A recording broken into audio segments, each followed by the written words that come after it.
हदीस पढ़ूंगा। अल्लाह के नबी सल्लल्लाहु अलैहि वसल्लम ने फरमाया, कुल्लु मौलूदिन यूलदु अलल फितरा, कि हर बच्चा फितरत इस्लाम पर पैदा होता है। फितरत पर पैदा होता यानी फितरत सलीमा पर पैदा होता है, और जो फितरत सलीमा है वही फितरत इस्लाम है। और फरमाया अबवाहु युहव्विदानिही औ युनस्सिरानिही औ कमा क़ाल नबी सल्लल्लाहु तआला अलैहि वसल्लम।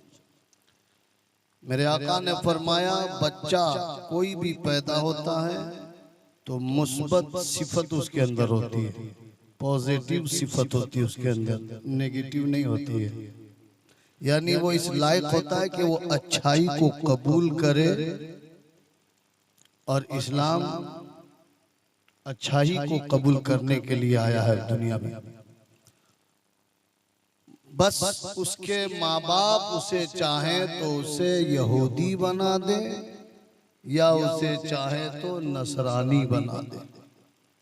ये दो जुमले जो सरकार के दो कलमे हैं ना, अबवाहु युहव्विदानिही औ युनस्सिरानिही, ये आज के मुसलमानों को इस पर गौर व फिक्र करने की जरूरत है कि हम अपने बच्चे को यहूदी बना रहे हैं या नसरानी बना रहे हैं, या कौन धर्म का पालन करने वाला बना रहे हैं। मगर हम चूंकि मुसलमान हैं तो बहैसियत मुसलमान हमारी जिम्मेदारी है कि हम अपने बच्चे को मुसलमान ही बनाएं, गुलामे मुस्तफ़ा ही बनाएं। तो बात खुल करके सामने आई कि सबसे बड़ी जिम्मेदारी हमारे माँ बाप के ऊपर है। आज हमारे नौजवान जो इस्लाम से दूर हैं, इसमें हमारे नौजवानों के माँ बाप का भी इसमें अहम रोल है।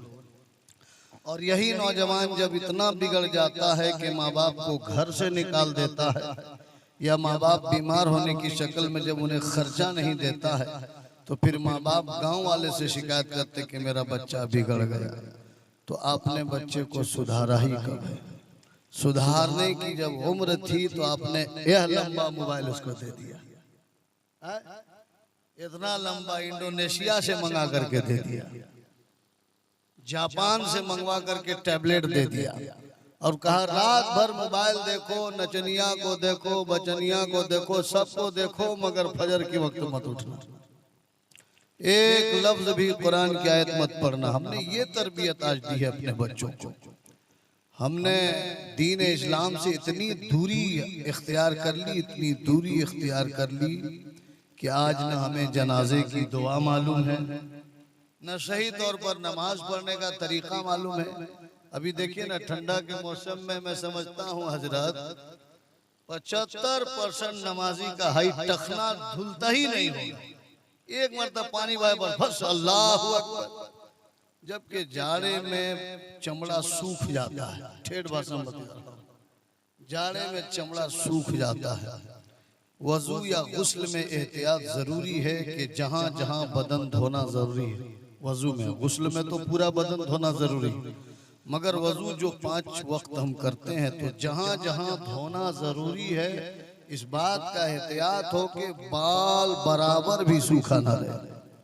मगर ये हमारी बेहतियाती सब चीजों पर हमारी कोई तवज्जो नहीं। ये सुन्नत और मुस्तहब नहीं बल्कि फर्ज है, तो फर्ज को हम छोड़ बैठे हैं, और न जाने किन किन चीजों को छोड़ बैठे, मगर हमारी कोई तवज्जो नहीं। तो हदीस पाक की रोशनी में सबसे अव्वलीन दरसगाह और सबसे बेहतरीन स्कूल, सबसे बेहतरीन कॉलेज जिसे करार दिया है मजहब इस्लाम ने, पैगंबर इस्लाम ने, तो वो है माँ बाप। बच्चे के खुद माँ बाप सबसे बड़े जिम्मेदार हैं कि मेरा बच्चा कैसा हो रहा, वो सबसे बड़े जिम्मेदार माँ बाप हैं।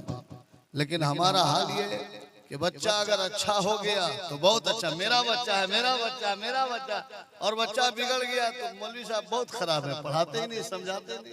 मेरे दोस्तों बुजुर्गों, अल्लाह के हबीब ने यह भी फरमाया कि कुल्लुकुम राई व कुल्लुकुम मसऊलुन अन रइयतिही, तुम में से सब क्या है? निगहबान है।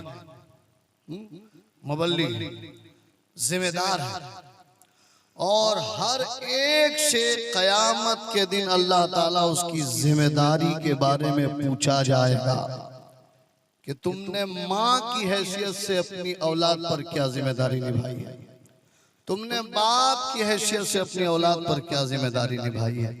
इन दोनों हदीसों को याद रखिए, अपने दिल के गहराई में इसे उतार लीजिए और अपने घर जाइए।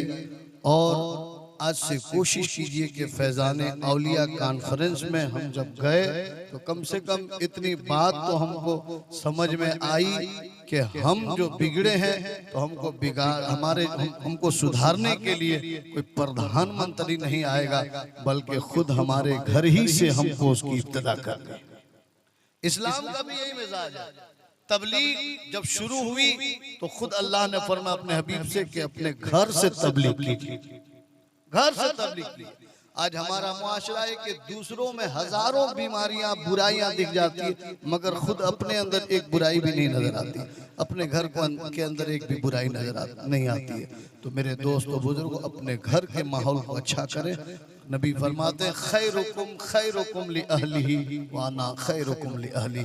जो घर के लिए अच्छा हो जाएगा वो सब के लिए अच्छा हो जाएगा। अल्लाह ताला हम सबको इस कॉन्फ्रेंस में आने